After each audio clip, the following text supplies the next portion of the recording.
Selamat pagi Bapak Ibu tim penguji. Pada kesempatan kali ini saya akan mempresentasikan disertasi saya yang berjudul Diversifikasi Bank, Lingkungan Ekonomi dan Keuangan, Kepemilikan Ultimate, Kinerja dan Risiko. Studi empiris pada perbankan di Asia. Latar belakang, lembaga keuangan sebagai lembaga intermediasi terdiri dari lembaga keuangan depositori dan lembaga keuangan non-depositori. Lembaga keuangan memiliki fungsi ekonomi dalam memfasilitasi aliran dana antara pihak yang memiliki kelebihan dana dengan pihak yang membutuhkan dana. Lembaga keuangan memiliki fungsi intermediasi sebagai perantara keuangan dan juga sebagai transformasi aset dalam menghasilkan klaim finansial. Lembaga keuangan juga merupakan lembaga yang terregulasi sehingga harus patuh terhadap regulator yang ada pada suatu negara. Bank sebagai lembaga depositori memiliki 3 peran sekaligus, yakni sebagai perantara keuangan, sebagai perusahaan, dan sebagai perusahaan yang terregulasi. Sebagai perantara keuangan, bank menyatukan peminjam dan pemberi pinjaman, sehingga tercipta aktivitas perbankan. Bank juga melakukan transformasi risiko dari sisi aset, yakni risiko gagal bayar dan risiko pasar, dan dari sisi liabilitas, yakni risiko penarikan dana berupa risiko likuiditas. Sebagai perusahaan, maka bank harus mampu menghasilkan pengembalian atau return kepada pemilik atau pemegang saham. Dan sebagai perusahaan yang terregulasi, maka operasi perusahaan harus dalam batas-batas yang ditentukan oleh lembaga pengawas bank. Bank sebagai lembaga depositori memiliki komposisi neraca yang berbeda dengan lembaga keuangan yang lain. Antara yakni pada sisi aset, bank terdiri dari aset pinjaman dan aset lainnya. Pada sisi liabilitas, bank terdiri dari deposito atau dana pihak ketiga dan liabilitas lain, dan pada sisi ekuitas, bank memiliki ekuitas atau pemegang saham. Bank sebagai lembaga keuangan berperan dalam kegiatan perekonomian, dan bank menjalankan aktivitas perbankan serta mengalami modernisasi keuangan baik dalam aktivitas tradisional maupun aktivitas non-tradisional perbankan. Bank dalam menjalankan aktivitasnya menghadapi persaingan di sektor keuangan. Persaingan di sektor keuangan dapat terjadi karena adanya pengurangan pembatasan aktivitas perbankan, kemudian diizinkannya asing masuk ke dalam bank, baik perbankan asing maupun kepemilikan asing. Kemudian terdapat juga lembaga keuangan bank yang berfungsi layaknya bank, yang dapat menyalurkan kredit seperti segmen kredit yang dilakukan oleh bank. Persaingan dan deregulasi sektor perbankan menyebabkan bank perlu memilih antara strategi spesialisasi atau strategi diversifikasi. Adanya liberalisasi, persaingan, perkembangan teknologi, hal ini telah mendorong meningkatnya ketidakpastian bisnis perbankan. Sehingga bank memperluas aktivitas tradisionalnya ke area baru yang lebih berisiko atau masuk ke dalam aktivitas off balance sheet yang lebih menguntungkan. Dengan meningkatnya ketidakpastian bisnis perbankan, hal ini telah mendorong bank untuk memperluas aktivitas dan lini bisnis yang baru. Sehingga hal tersebut yang melatar belakangi terjadinya diversifikasi pada sektor perbankan. Diversifikasi dilakukan oleh bank dengan melakukan diversifikasi sumber pendapatan, kemudian memperluas usaha bank dan melakukan diversifikasi aset, kredit, pendanaan, dan geografis. Diversifikasi yang dilakukan oleh bank memiliki implikasi pada kinerja dan risiko, sehingga hal ini perlu dilakukan kajian. Kajian diversifikasi bank terhadap kinerja telah dilakukan secara luas di negara maju seperti Amerika, Eropa, dan Australia, dan juga sudah mulai banyak dilakukan di Asia. Studi diversifikasi bank di Eropa, Amerika, dan Australia menunjukkan meningkatkan kinerja seperti yang dilakukan oleh Bell et al. 2007 dan Elsas et al. 2010. Pada studi diversifikasi di Amerika dan luar Amerika serta di Eropa menunjukkan diversifikasi menurunkan kinerja, seperti studi yang dilakukan oleh Stiro dan Rumble 2006, Levin dan Levin 2007, Archer et al. 2006, dan Merciocha et al. 2007. Pada kajian diversifikasi bank di Asia menunjukkan diversifikasi meningkatkan kinerja, yakni studi yang dilakukan di Jepang, Filipina, dan Asia Selatan. Pada studi diversifikasi di Cina menunjukkan diversifikasi menurunkan laba dan meningkatkan biaya, dan yang dilakukan oleh Berger et al. Tahun 2010. Kajian tersebut menunjukkan hasil yang kontradiktif dan beragam, yakni diversifikasi meningkatkan kinerja dan diversifikasi menurunkan kinerja. Kajian teoritis diversifikasi juga menunjukkan hal yang beragam. Montgomery tahun 1994 menunjukkan keberagaman hasil diversifikasi terhadap kinerja disebabkan oleh motivasi teoritis yang berbeda. Seperti teori kekuatan pasar, pandangan sumber daya manusia. Dua teori ini menunjukkan diversifikasi meningkatkan kinerja. Sementara teori keagenan yang didasari oleh adanya konflik antara agen dan prinsipal, di mana pada saat perusahaan sudah mature dan memiliki banyak arus kas, maka agen cenderung melakukan diversifikasi untuk meningkatkan manfaat pribadinya, namun memiliki pengaruh pada penurunan kinerja perusahaan. Data tahun 1991 pada studi literatur diversifikasi kinerja 3 dekade menunjukkan keberagaman hasil diversifikasi terhadap kinerja belum memperhatikan konteks lingkungan. Sementara itu, Benasiro et al. Tahun 2012 menunjukkan keberagaman hasil diversifikasi terhadap kinerja didasarkan pada argumen teoritis yang berbeda. Mereka menemukan adanya premis positif, premis negatif, dan putar balik, yakni pada diversifikasi terkait dan tidak terkait.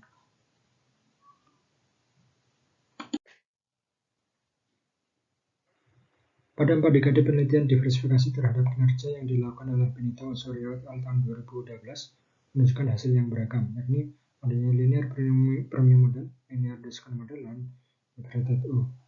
Hasil yang beragam tersebut menurut Van Hoskinson adalah karena adanya konsekuensi banyaknya perbedaan lingkungan di level negara. Negara yang berbeda memiliki tingkat perkembangan institusi yang berbeda. Dan pada waktu yang berbeda juga akan menunjukkan perspektif yang lebih bermakna pada kajian diversifikasi terhadap kinerja. Demirgukun dan Huizinga tahun 2001 menunjukkan pasar perbankan yang kurang berkembang memiliki net interest margin dan profitabilitas yang lebih tinggi, dan sebaliknya. Dengan mengikuti Claassen dan Yurtoglu tahun 2013, maka lingkungan ekonomi dan keuangan digunakan untuk menganalisis lingkungan spesifik negara. Berdasarkan hal di atas, maka perspektif lingkungan ekonomi dan keuangan pada periode waktu yang berbeda menjadi penting diperhatikan untuk dapat memberikan hasil yang lebih bermakna pada kajian diversifikasi terhadap kinerja yang masih beragam. Pada sisi risiko, penelitian ini berusaha melengkapi kajian diversifikasi bank terhadap risiko spesifik pada perbankan di Asia, seperti yang dilakukan oleh Sawada, Hidayat et al., Deng dan Ilyasani serta Nguyen et al., di mana diversifikasi pendapatan non-bank menunjukkan risiko yang lebih rendah di Vietnam.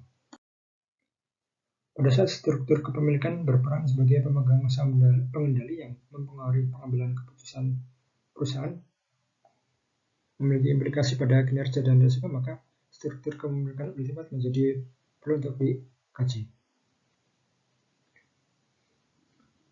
Struktur kepemilikan ultimate memiliki variasi tipe kepemilikan yang berbeda yang memiliki pengaruh yang berbeda-beda pula. Kepemilikan perusahaan di Asia cenderung merupakan kepemilikan yang terkonsentrasi dan memiliki struktur kepemilikan piramida dibanding dengan kepemilikan yang menyebar yang ada di Amerika. Sehingga konteks Asia menjadi perlu untuk diteliti pada kaitannya dengan struktur kepemilikan ultimate.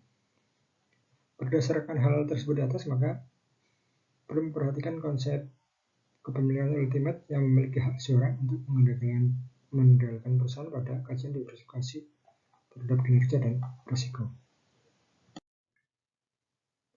Diversifikasi bank dapat berupa diversifikasi pendapatan yang merupakan kombinasi sumber pendapatan bank pada aktivitas bunga dan non-bunga yang dapat meningkatkan efisiensi atau kapasitas ekonomi dan cross-selling.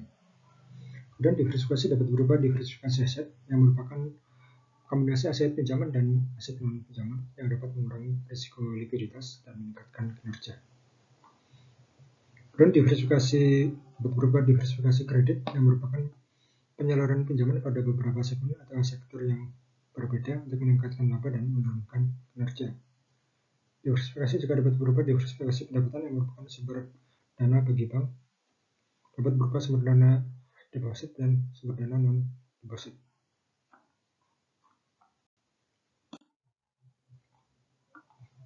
Konteks Asia menjadi perlu untuk dikaji. Hal ini terutama pada sisi perbankan. Perbankan di Asia menunjukkan bank capital to total asset yang relatif lebih tinggi dibanding negara-negara lain, yakni dibanding dengan Amerika, Eropa, dan Australia. Sehingga di sini bank capital to total asset Bank Asia, terutama untuk Asia emerging, menunjukkan permodalan bank yang relatif lebih tinggi. Pada side score, di sini menunjukkan meskipun stabilitas perbankan bank di Asia masih di bawah Amerika, namun stabilitas perbankan bank di Asia relatif terjadi peningkatan. Pada sisi net interest margin menunjukkan perbankan di Asia, khususnya pada negara-negara Asia emerging, net interest margin memiliki nilai yang paling tinggi dibanding negara-negara yang lain. Hal ini menunjukkan bahwa perbankan di Asia lebih fokus pada penyaluran kredit dan memiliki net interest margin yang tinggi. Sementara pada sisi non-interest income menunjukkan bahwa aktivitas pendapatan non bunga perbankan di Asia masih berada di bawah negara-negara yang lain, namun relatif terjadi perkembangan atau peningkatan.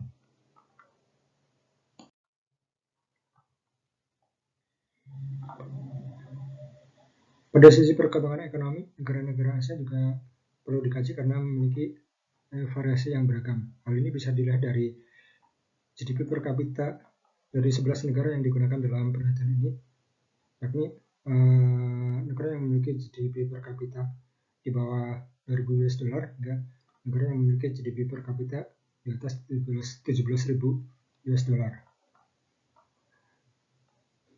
Juga keberagaman menurut kelompok pendapatan, yakni pendapatan menengah bawah hingga pendapatan tinggi, dan juga adanya kelompok wilayah menurut IMF, yakni Emerging and Developing Asia dan Advanced Economies.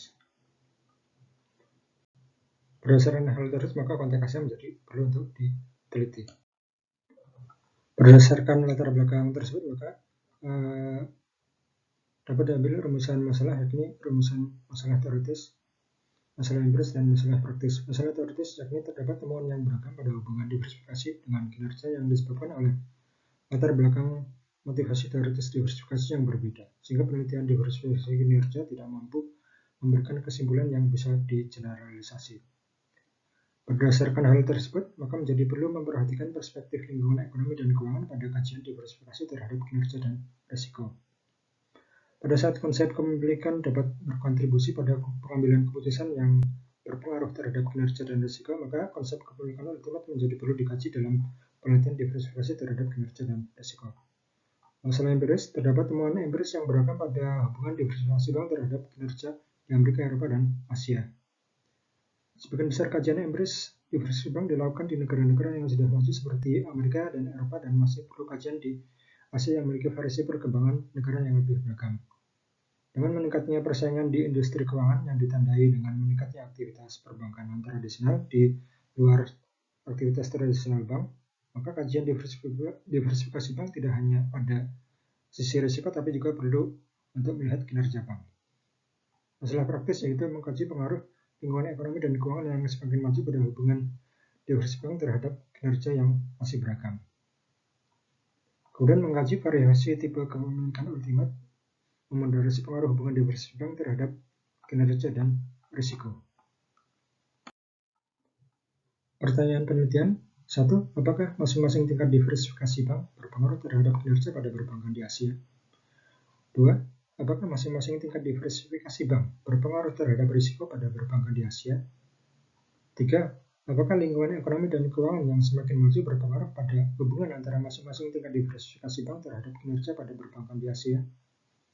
Yang keempat, apakah lingkungan ekonomi dan keuangan yang semakin maju berpengaruh pada hubungan antara masing-masing tingkat diversifikasi bank terhadap risiko pada perbankan di Asia? Yang kelima, apakah tipe kepemilikan ultimate memoderasi pengaruh antara masing-masing tingkat diversifikasi bank terhadap kinerja pada perbankan di Asia? 6. Apakah tipe kepemilikan ultimate memoderasi pengaruh antara masing-masing tingkat diversifikasi bank terhadap kinerja pada perbankan di Asia? Tujuan penelitian: 1. Untuk mengusut apakah masing-masing tingkat diversifikasi bank berpengaruh terhadap kinerja pada perbankan di Asia. 2. Untuk menguji apakah masing-masing tingkat diversifikasi bank berpengaruh terhadap risiko pada perbankan di Asia. 3. Untuk menguji apakah lingkungan ekonomi dan keuangan yang semakin maju berpengaruh pada hubungan antara masing-masing tingkat diversifikasi bank terhadap kinerja pada perbankan di Asia. Yang keempat, untuk menguji apakah lingkungan ekonomi dan keuangan yang semakin maju berpengaruh pada hubungan antara masing-masing tingkat diversifikasi bank terhadap risiko pada perbankan di Asia. 5. Untuk menguji apakah tipe kepemilikan ultimate memoderasi pengaruh antara masing-masing tingkat diversifikasi bank terhadap kinerja pada perbankan di Asia. 6. Untuk menguji apakah tipe kepemilikan ultimate memoderasi pengaruh antara masing-masing tingkat diversifikasi bank terhadap risiko pada perbankan di Asia. Hipotesis.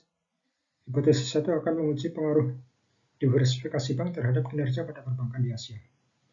Diversifikasi bank berpengaruh positif terhadap kinerja pada perbankan di Asia, yakni pada diversifikasi pendapatan, diversifikasi aset, diversifikasi kredit, dan diversifikasi pendanaan dana pihak ketiga. Hipotesis 2 akan menguji pengaruh diversifikasi bank terhadap risiko pada perbankan di Asia. Diversifikasi bank berpengaruh negatif terhadap risiko pada perbankan di Asia, yakni diversifikasi pendapatan, diversifikasi aset, diversifikasi kredit, dan diversifikasi pendanaan. Hipotesis 3, lingkungan ekonomi dan keuangan yang semakin maju memperlemah pengaruh manfaat diversifikasi bank terhadap kinerja pada perbankan di Asia, yakni pada manfaat diversifikasi pendapatan, diversifikasi aset, diversifikasi kredit, dan diversifikasi pendanaan dana pihak ketiga. Hipotesis 4 akan dilihat terhadap risiko, yakni lingkungan ekonomi dan keuangan yang semakin maju berpengaruh negatif pada hubungan antara diversifikasi bank terhadap risiko pada perbankan di Asia, yakni pada diversifikasi pendapatan, diversifikasi aset, diversifikasi kredit, dan diversifikasi pendanaan dana pihak ketiga. Hipotesis 5 akan menguji moderasi tipe kepemilikan ultimate. Tipe kepemilikan ultimate memoderasi pengaruh antara diversifikasi bank terhadap kinerja pada perbankan di Asia, yakni pada diversifikasi pendapatan, diversifikasi aset, diversifikasi kredit, diversifikasi pendanaan dana pihak ketiga.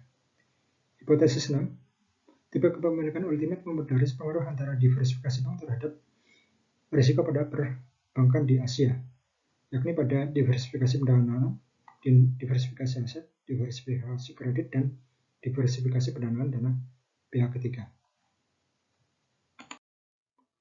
Model penelitian.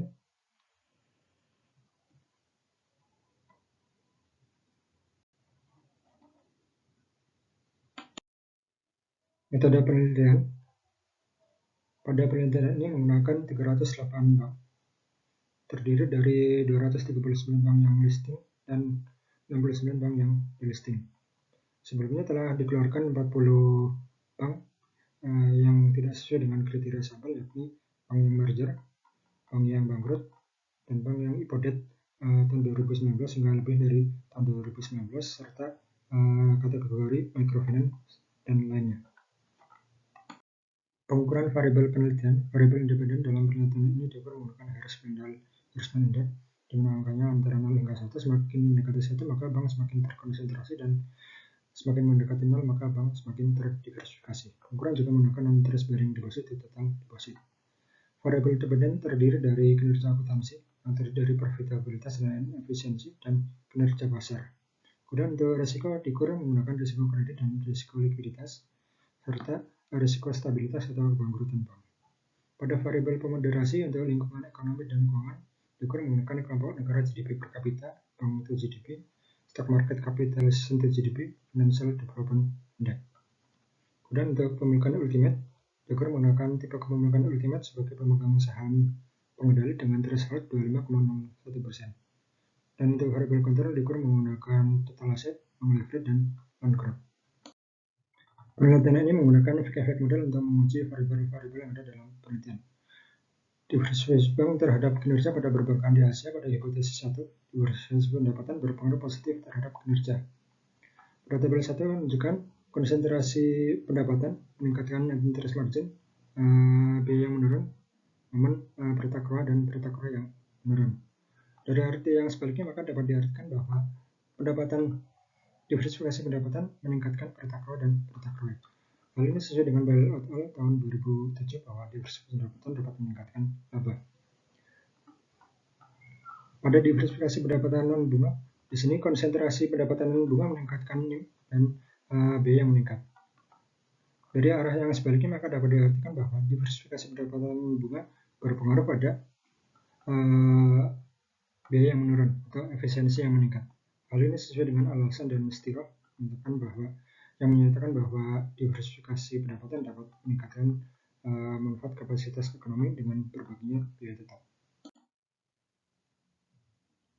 Pada diversifikasi aset berpengaruh positif terhadap kinerja.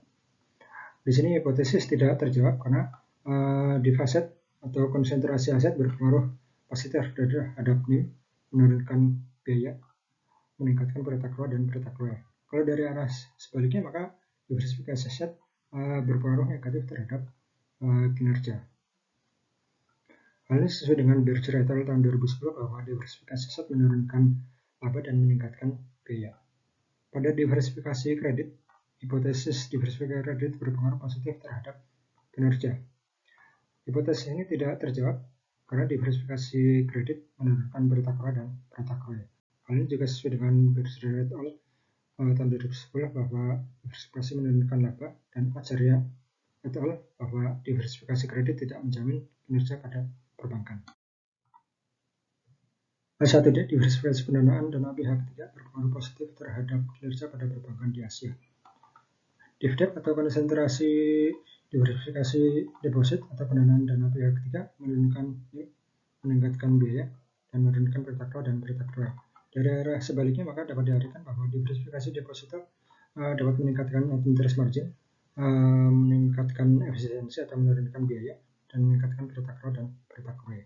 Hal ini bertentangan dengan Berger et al. Pada studi 5 dimensi diversifikasi yang menurunkan laba dan meningkatkan biaya.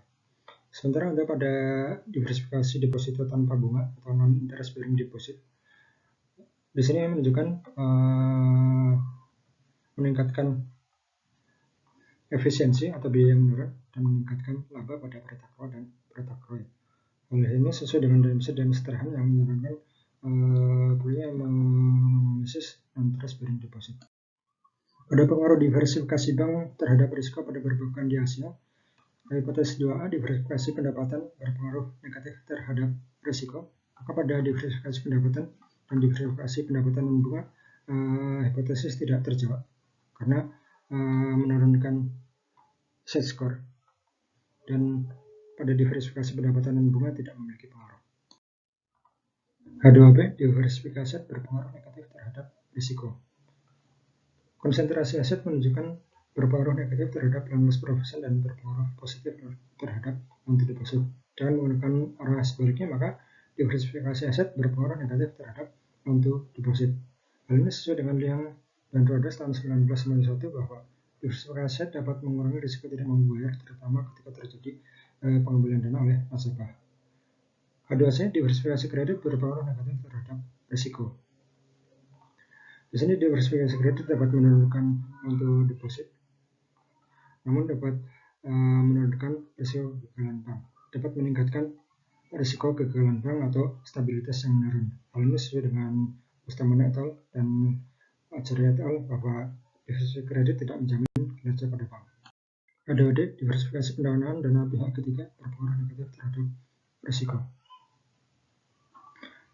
Diversifikasi pendanaan dana pihak ketiga berpengaruh negatif terhadap risiko kredit, yakni loan loss provision yang menurun. Diversifikasi deposito tanpa bunga terhadap risiko. Proporsi non-interest bearing deposit di sini dapat meningkatkan stabilitas perbankan. Lingkungan ekonomi dan keuangan di Asia. Dalam penelitian ini menggunakan 11 negara di Asia pada periode 2006 hingga 2019.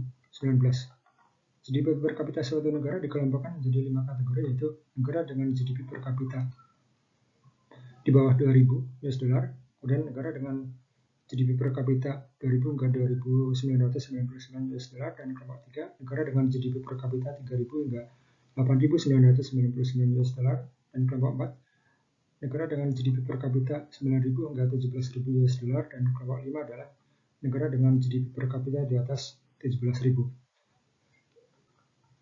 Makin besar GDP per kapita menunjukkan negara yang makin maju dan makin berkembang, sehingga kompetitifnya adalah makin meningkat.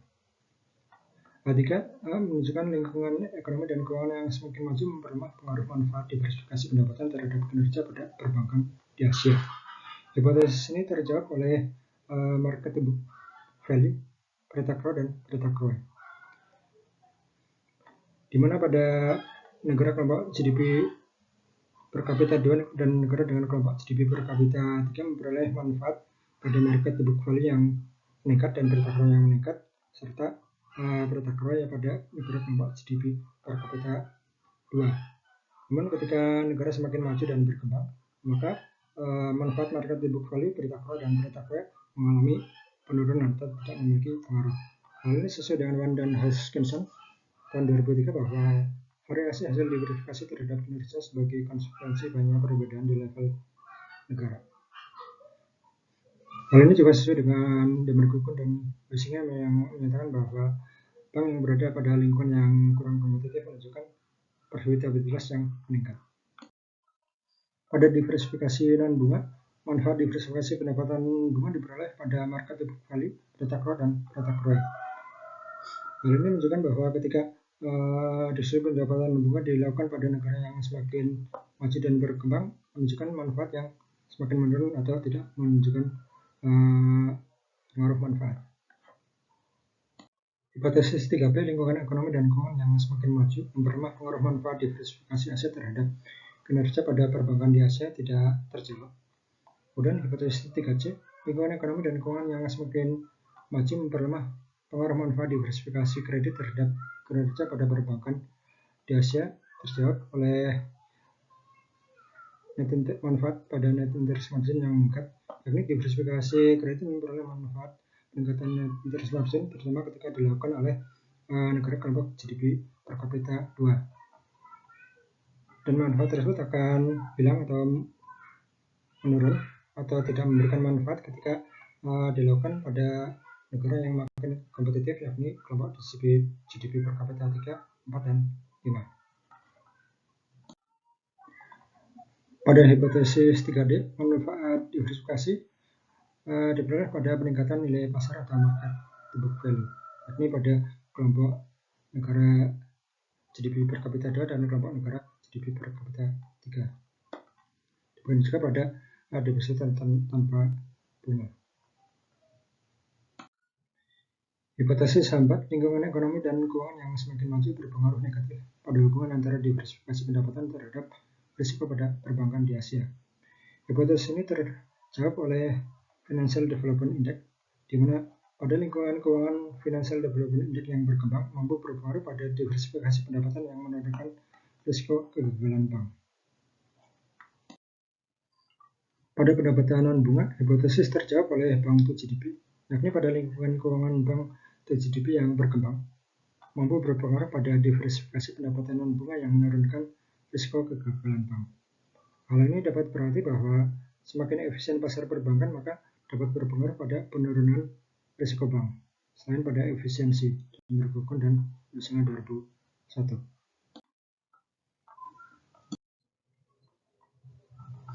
Pada diversifikasi kredit, ini hipotesis tidak terjawab karena tidak memiliki pengaruh yang signifikan. Pada hipotesis 4D, lingkungan ekonomi dan keuangan yang semakin maju berpengaruh negatif pada hubungan antara diversifikasi pendanaan dana pihak ketiga terhadap risiko pada perbankan di Asia. Hipotesis ini terjawab oleh kelompok negara GDP per kapita, yakni pada loan to deposit yang menurun, yakni pada kelompok negara GDP per kapita 4 dan kelompok negara GDP per kapita 5. Sementara untuk non-interest bearing deposit menunjukkan hipotesis terjawab oleh Bank to GDP yang mampu meningkatkan stabilitas perbankan, yakni score positif. Struktur kepemilikan ultimate perbankan di Asia. 5. Tipe kepemilikan ultimate memoderasi pengaruh antara diversifikasi pendapatan terhadap kinerja pada perbankan di Asia. Tipe kepemilikan ultimate institusi keuangan memoderasi konsentrasi pendapatan terhadap net interest income yang meningkat, cost income ratio yang menurun, dan peretak ruang yang menurun. Dari hal ini maka menunjukkan konsentrasi lebih menguntungkan pada kepemilikan ultimate institusi keuangan daripada melakukan diversifikasi.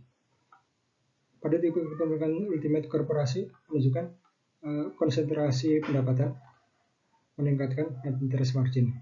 Lalu jika menunjukkan konsentrasi lebih memberikan manfaat pada net interest margin daripada diversifikasi pendapatan.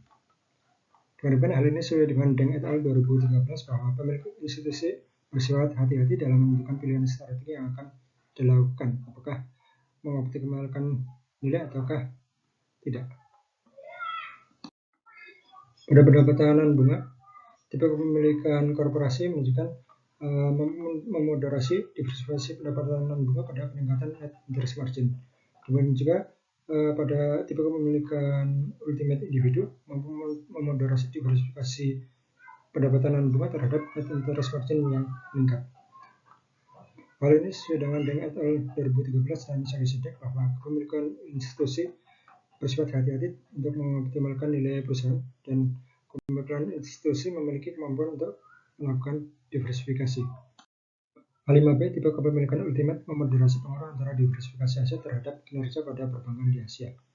Tipe kepemilikan ultimate institusi keuangan memoderasi konsentrasi aset pada net interest margin yang meningkat, cost income ratio yang menurun, dan peretak ruang yang meningkat, namun market book value yang menurun. Ini dapat diartikan dari arah yang sebaliknya bahwa tipe kepemilikan ultimate institusi keuangan mampu memoderasi diversifikasi aset yang meningkatkan market book value. Sementara itu pada tipe kepemilikan ultimate korporasi dapat memoderasi konsentrasi aset yang menurunkan cost income ratio.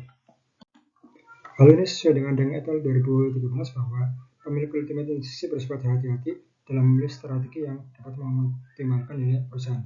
Hal ini juga sesuai dengan Berry et al. 2013 bahwa pemilik ultimate institusi dapat mengambil risiko yang lebih besar ketika terdapat peluang yang lebih menguntungkan, yakni ketika pemilik institusi keuangan mengambil potensi peluang pada peningkatan market book value. H5C, tipe kepemilikan ultimate memoderasi pengaruh antara diversifikasi kredit terhadap kinerja pada perbankan di Asia. Pada diversifikasi kredit, hanya tipe kepemilikan individu atau keluarga yang mampu memoderasi diversifikasi kredit pada peningkatan net interest margin. Hal ini tidak sesuai dengan Sagi-Sidek 2016 yang melakukan kajian kajian kepemilikan ultimate pada perbankan di Eropa. H5D, tipe kepemilikan ultimate memoderasi pengaruh antara diversifikasi pendanaan dana pihak ketiga terhadap kinerja pada perbankan di Asia. Tipe kepemilikan institusi keuangan dan tipe kepemilikan individu dapat memoderasi diversifikasi dana pihak ketiga yang menurunkan market book value. Sementara tipe kepemilikan ultimate asing di sini dapat memoderasi diversifikasi dana pihak ketiga yang meningkatkan net interest margin. Hal ini sesuai dengan Chen et al. Tahun 2013 bahwa tipe kepemilikan ultimate asing memiliki kelemahan pada informasi pasar domestik sehingga sering melakukan diversifikasi yang relatif aman. Pada diversifikasi deposito tanpa bunga, tipe kepemilikan ultimate korporasi mampu memoderasi diversifikasi deposito tanpa bunga yang meningkatkan net interest margin. Dan pada tipe kepemilikan ultimate asing, di sini juga mampu memoderasi diversifikasi deposito tanpa bunga yang meningkatkan net interest margin dan market book value. Hal ini sesuai dengan Deng et al. 2013 bahwa tipe kepemilikan korporasi sebagai tipe kepemilikan institusi bersifat lebih hati-hati dan melakukan strategi yang meningkatkan nilai optimal bagi perusahaan. Hal ini juga sesuai dengan Chen et al. Tahun 2017 bahwa tipe kepemilikan asing memiliki kelemahan pada informasi pasar domestik sehingga melakukan diversifikasi yang relatif aman. Tipe kepemilikan ultimate pada hubungan diversifikasi dan risiko. Pertama, tipe kepemilikan ultimate memoderasi pengaruh antara diversifikasi pendapatan terhadap risiko pada perbankan di Asia. Tipe kepemilikan ultimate institusi keuangan mampu memoderasi diversifikasi pendapatan yang menurunkan risiko non-performing loan dan risiko loan to deposit. Hal ini sesuai dengan Deng et al. Tahun 2013 bahwa kepemilikan institusi mampu memiliki kemampuan monitoring dan memilih strategi yang menurunkan risiko. Sementara pada pendapatan non-bunga tidak menunjukkan adanya pengaruh. H6B, tipe kepemilikan ultimate memoderasi pengaruh antara diversifikasi aset terhadap risiko pada perbankan di Asia. Tipe kepemilikan institusi keuangan dapat memoderasi diversifikasi aset yang menurunkan risiko non-performing loan, namun risiko kebangkrutan yang meningkat.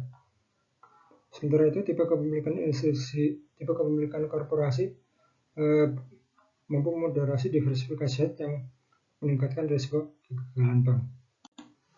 Hal ini dapat diartikan juga bahwa konsentrasi aset dapat meningkatkan stabilitas perbankan pada tipe kepemilikan ultimate institusi dan tipe kepemilikan korporasi. Hal ini sesuai dengan Deng et al. Dan Berry et al. yang menghubungkan tipe kepemilikan institusi dengan risiko yang menurun.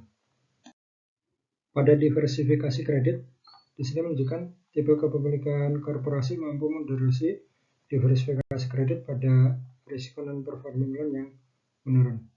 Hal ini sesuai dengan Deng et al. Dan Sakisede yang menghubungkan kepemilikan institusi dengan risiko yang menurun dan memiliki keahlian dalam melakukan diversifikasi. H6D, tipe kepemilikan ultimate memoderasi pengaruh antara diversifikasi pendanaan dana pihak ketiga terhadap risiko pada perbankan di Asia.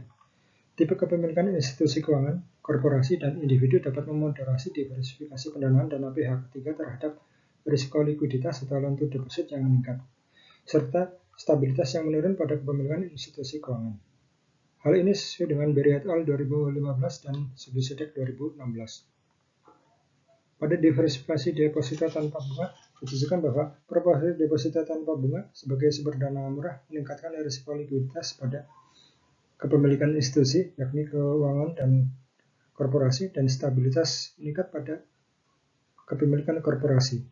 Pada kepemilikan asing, risiko non-performing loan dan loan to deposit mengalami peningkatan. Hal ini sesuai dengan Berry et al. 2015 dan Sakisede 2016.